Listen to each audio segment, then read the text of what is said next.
নমস্কার, আমি ইমতিয়াজ। আজ যে বিষয়টি নিয়ে আপনাদের সঙ্গে আলোচনা করব সেটি হচ্ছে দিল্লির ইতিহাস। এই সেই দিল্লি যেটির প্রতিষ্ঠা কাল থেকে শুরু করে সমগ্র মধ্যযুগ, বিশেষ করে সুলতানি আমল এবং মুঘল আমলে কিভাবে নিজেকে পরিবর্তন করেছে এবং কিভাবে এই দিল্লি বারবার পরিবর্তিত হয়েছে এবং কিভাবে এটিকে বারবার পুনর্নির্মাণ করা হয়েছে রাজধানী হিসাবে। আমরা দেখছি যে মধ্যযুগে বারবার এটা নির্মিত হয়েছে এবং ধ্বংস হয়েছে। ঐতিহাসিকরা এটিকে 7টি শহরের দিল্লি বলে পরিচিত দিয়েছেন এবং আমরা একইভাবে দেখছি এর প্রতিষ্ঠা কাল হচ্ছে 736 খ্রিস্টাব্দ। গুর্জর প্রতিহার রাজা যিনি ছিলেন অনঙ্গপাল এবং তোমর দ্বারা প্রতিষ্ঠিত হয়েছিল এবং এটি ছিল প্রথম দিল্লির একটা ঐতিহাসিক শহর, যেটি সাধারণত লালকোট নামে পরিচিত ছিল। এর আরও অনেক পরে, প্রায় অনেকটা যখন পার হয়ে যায়, 1180 খ্রিস্টাব্দের সময়কালে চৌহান রাজা যিনি পৃথ্বীরাজ চৌহান ছিলেন, তিনি এটিকে দখল করেন এবং নাম পরিবর্তন করে দেন এবং নাম হয়ে যায় কিলা রাই পিথোরা। 1180 খ্রিস্টাব্দের সময়কাল। ঠিক এরপর যখন মুসলিমদের আগমন ঘটছে, মধ্যযুগে সুলতানি আমল শুরু হচ্ছে, তারপর সেটা কিন্তু আবার বারবার পরিবর্তন হতে শুরু করে।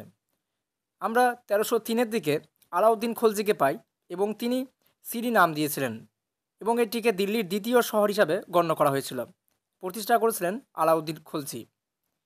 তারপর তুগলকদের সময়কালে গিয়াসউদ্দিন তুগলক তিনি নির্মাণ করলেন এবং নাম দিয়েছিলেন তুগলকাবাদ, 1320 খ্রিস্টাব্দ। এবং এটি একটি সুরক্ষিত শহর এবং প্রশাসনিক কেন্দ্র হিসাবে ব্যবহার করা হচ্ছিল। কিন্তু ঠিক কিছু বছর পর 1326-27-এর দিকে যখন গিয়াসউদ্দিন তুগলকের পুত্র মোহাম্মদ বিন তুগলক তিনি ক্ষমতায় আসার পর এটি প্রতিষ্ঠা করছেন, যার নাম দিচ্ছেন জাহানপানা। এটি শুধু সিরি এবং কিলারাই পিথোরাকে সংযুক্ত করার জন্য নির্মাণ করা হয়েছিল। এরপর মোহাম্মদ বিন তুগলকের যে পরবর্তী যিনি শাসক আসছেন তুগলক বংশের, তিনি হচ্ছেন ফিরোজ শাহ তুগলক এবং 1354 খ্রিস্টাব্দে তিনি যমুনা নদীর তীরে এটিকে প্রতিষ্ঠা করলেন এবং এখানেই গড়ে উঠছে ফিরোজ শাহ কোটলা।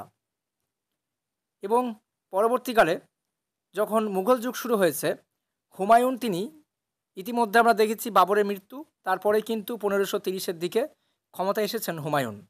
তিনি 1533 সালে দিন পানাম প্রতিষ্ঠা করলেন। এটা ছিল পুরানা কিলা নামে পরিচিত এবং মুঘল আমলের এটি ছিল প্রথম শহর।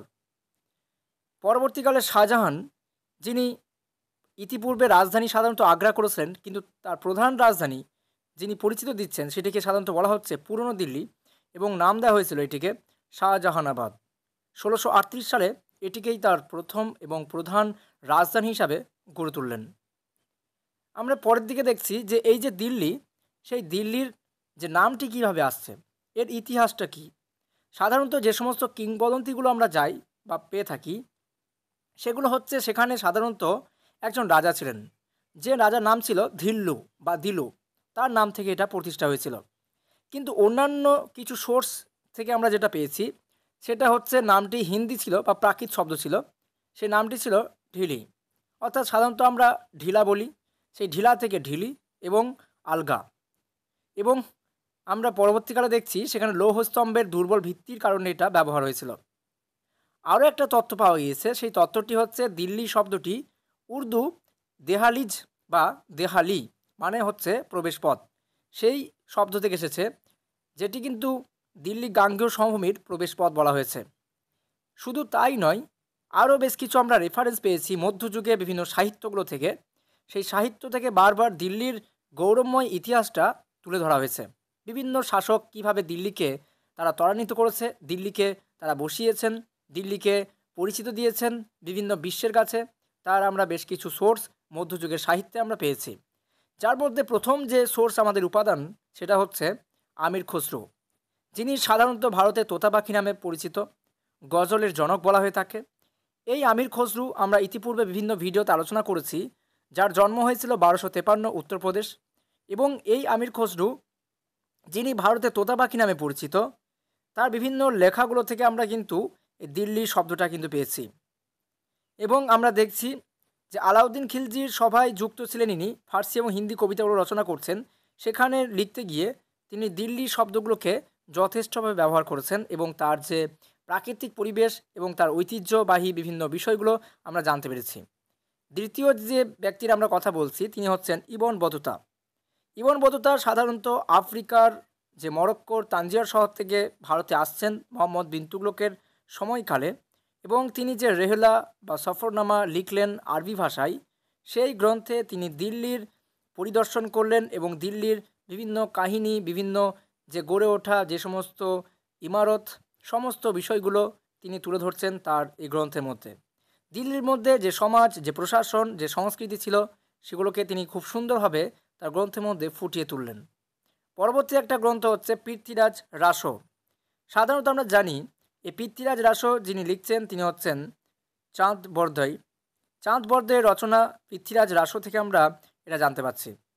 কিন্তু এই মহাকাব্যে বলা হচ্ছে যে তোমর রাজা যিনি অনঙ্গপাল ছিলেন তিনি নাকি দিল্লি প্রতিষ্ঠা করেছিলেন, এবং এটাকে বলা হয় দিল্লির প্রাচীন ইতিহাস এবং চৌহান শাসনের বিভিন্ন বর্ণনা কিন্তু দিয়েছে। যদিও ঐতিহাসিকদের মধ্যে তর্ক বিতর্ক আছে যে চাঁদ বরদৈ পৃথ্বীরাজ রাসো তিনি তৃতীয় পৃথ্বীরাজ চৌহানের সময়কালের রচনা নাকি পরবর্তীকালের রচনা। পরবর্তী যে আমাদের কাছে সোর্স বা উপাদান রয়েছে সেটা হচ্ছে সুফি সাহিত্য। দিল্লি ছিল সুফিবাদের একটা প্রধান কেন্দ্র, আমরা বারবার দেখেছি। সেক্ষেত্রে খাজা মঈনুদ্দিন চিশতি হোক বা নিজামুদ্দিন আউলিয়া হোক বা চিরাগে দিল্লি হোক, তারা সবাই কিন্তু দিল্লির আশেপাশে অঞ্চলে কিন্তু দিল্লিটাকে সমৃদ্ধ করেছেন বিভিন্ন আধ্যাত্মিক ঐতিহ্যভাবে। সেক্ষেত্রে আমরা তাদের বিভিন্ন লেখালেখিগুলো থেকেও কিন্তু দিল্লির যে বিভিন্ন বিষয়গুলো সম্পর্কে আমরা জানতে পারছি। আধ্যাত্মিক জগৎ কেমন ছিল দিল্লিতে তার কথাগুলো আমরা কিন্তু তাদের সাহিত্য থেকে আমরা কিন্তু পেয়ে থাকি। শুধু তাই নয়, বেশ কিছু ফার্সি ইতিহাস গ্রন্থ, জিয়াউদ্দিন বারানি, তারিকি ফিরোজ শাহী বা ইসামির ফুতুহ সালাতিন, সেখান থেকেও আমরা যে সালতানাতের ইতিহাস কেমন ছিল, প্রশাসন কেমন ছিল, সমাজের বিস্তারিত বর্ণনা কিন্তু আমরা পেয়েছি, এবং একই সঙ্গে দিল্লির কাহিনীও কিন্তু পেয়েছি। এবং মঙ্গল কাব্য ও বৈষ্ণব পদাবলী, যেগুলো বিভিন্ন ধর্মীয় বিষয় যেগুলো ছিল, বিশেষ করে আমরা দেখব যে মনসামঙ্গল বা চণ্ডীমঙ্গল বাংলা সাহিত্যের মঙ্গল কাব্য হিসাবে, এবং বৈষ্ণব পদাবলী হিসাবে আমরা চণ্ডীদাস বা বিদ্যাপতি যে লেখাগুলো, সেখান থেকে আমরা কিন্তু তার সাংস্কৃতিক প্রভাব এবং ধর্মীয় যে সহাবস্থান কেমন ছিল সেই সমস্ত চিত্র কিন্তু তুলে ধরা হয়েছে এইসব গ্রন্থ থেকে। তাহলে শুধুমাত্র দিল্লি একটা শহরই নয়, এটা ছিল এমন একটা ঐতিহ্যবাহী শহর যে কিন্তু বারবার কিন্তু বিভিন্ন শাসককে দেখেছে আর আজও দেখছে। অর্থাৎ দিল্লি যখন থেকে প্রতিষ্ঠা হচ্ছে সেই 736 থেকে শুরু করে আজ আমাদের 2025 সাল, দিল্লি কিন্তু আমাদের কাছে একটা গুরুত্বপূর্ণ শুধু শহর নয়, এটা একটা রাজধানী শহর, এবং এটা একটা রাজধানী। বিভিন্ন শাসককে সে কিন্তু প্রত্যক্ষ করেছে, বিভিন্ন শাসকের সে নতুন নতুন উত্থান দেখেছে, পতন দেখেছে, ভবিষ্যতেও এটা দেখবে। তাই সেক্ষেত্রে আমাদের উচিত এই পিডিএফটি সম্পূর্ণ পরীক্ষার জন্য একটা গুরুত্বপূর্ণ হতে পারে। আশা করছি ভিডিওটি ভালো লাগবে। যদি ভালো লাগে তাহলে লাইক, শেয়ার এবং সাবস্ক্রাইব করবেন। পরবর্তী ভিডিও খুব তাড়াতাড়ি